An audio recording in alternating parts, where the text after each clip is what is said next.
La Bible est un livre important, mais très long. Oui, c'est un recueil de différents livres écrits sur une très longue période qui racontent pourtant une seule et même histoire.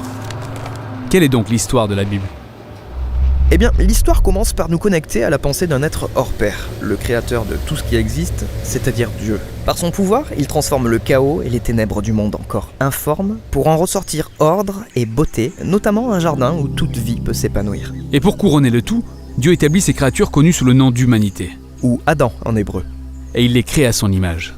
Ce qui signifie qu'ils sont chargés de régner sur ce beau monde en son nom, d'en exploiter tout le potentiel en contribuant à créer davantage de beauté et d'ordre. En d'autres termes, les êtres humains sont censés mettre leur pouvoir au service d'œuvres significatives et épanouissantes à tous égards. Mais la question est de savoir comment ils vont s'y prendre. Oui, et c'est pour ça que l'humanité se retrouve face à un choix représenté par un arbre fruitier. Les humains doivent donc choisir de s'associer à Dieu, ce qui implique d'expérimenter la véritable liberté en s'appuyant sur sa perception du bien et du mal, ou alors décider de s'emparer du pouvoir en définissant le bien et le mal par eux-mêmes, ce qui, selon Dieu, leur coûtera la vie. Et c'est là qu'une mystérieuse créature maléfique s'adresse à eux en disant « Prenez le fruit car il vous assurera pouvoir et liberté, avec toute la latitude de régner sur le monde comme bon vous semble. » Ils se sont donc emparés de cette connaissance qui a eu pour conséquence de les rendre méfiants l'un vis-à-vis de l'autre et les a conduits à adopter une attitude défensive, ce qui a engendré progressivement une rupture des relations avec de violentes luttes de pouvoir et pour finir, toute une civilisation, Babylone, qui a complètement inversé la définition du bien et du mal. Dieu disperse donc ce groupe d'humains et met fin à leur projet contre nature. Et c'est ici que l'histoire de la Bible prend une tournure déterminante. On se retrouve en immersion dans la vie d'un homme et d'une femme qui émergent de Babylone, Abraham et Sarah. Dieu promet que par leur canal, un nouveau peuple, une nation, se formera et se verra offrir une seconde chance de faire le bon choix. Et s'ils y arrivent, ils auront ouvert une nouvelle voie pour le reste de l'humanité qui poursuivra sur cette lancée. Raison pour laquelle le reste de l'histoire de la Bible se focalise sur cette famille. Mais les choses ne se passent pas comme on l'aurait espéré. Malgré l'aide constante de Dieu, la famille d'Abraham cède elle aussi à la tentation de redéfinir le bien et le mal par elle-même en mettant Dieu à l'écart.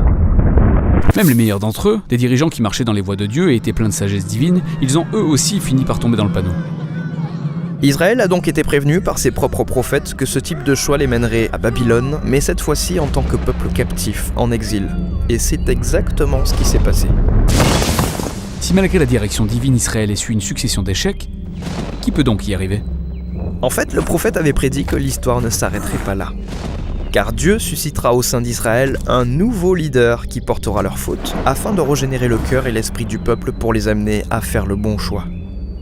C'est là que s'achève la première partie de la Bible appelée l'Ancien Testament, avec toutes ces promesses qui restent en suspens. Ensuite, l'histoire de la Bible se poursuit dans le Nouveau Testament où on découvre un descendant de la lignée royale d'Israël, Jésus de Nazareth, qui déclarait être sur terre dans le but d'accomplir toutes ses promesses. Il a réussi à résister au pouvoir de cette mystérieuse force maléfique à laquelle toute l'humanité avait cédé.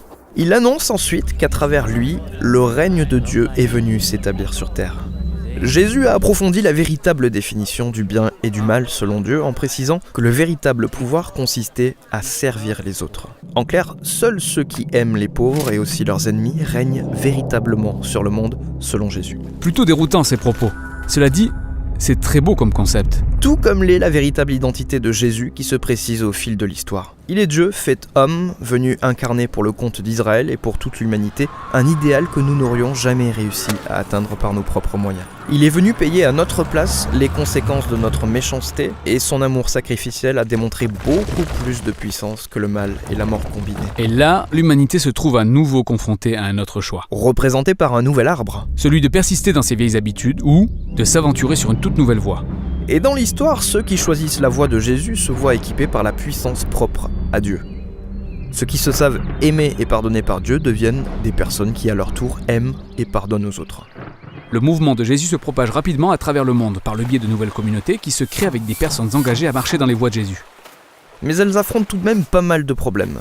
Leurs difficultés extérieures venaient du fait qu'elles étaient persécutées par les autorités et leurs problèmes internes étaient dus à une forme de confusion, voire de compromis qu'elles pouvaient expérimenter. Effectivement, parce que suivre Jésus est, loin d'être facile. Les apôtres, en tant que leaders du mouvement, écrivaient donc des lettres pour rassurer et inciter ces communautés à demeurer fidèles à Jésus dans cette voie éprouvante qu'il a initiée. Il les amenait aussi à maintenir leur espérance sur le retour de Jésus, étant donné qu'il viendrait tout remettre en ordre. La Bible s'achève donc en nous renvoyant vers un jour à venir où toutes les injustices seront réparées, où le mal sera éradiqué, les cieux et la terre fusionneront et l'humanité régnera dans un monde en parfaite harmonie avec l'amour et la puissance de Dieu.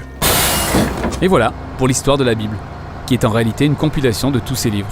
Mais le plus intéressant est que chaque livre apporte une touche différente parmi les genres littéraires, ce qui donne un caractère unique à l'histoire dans son ensemble, et c'est ce que nous allons développer dans la prochaine vidéo.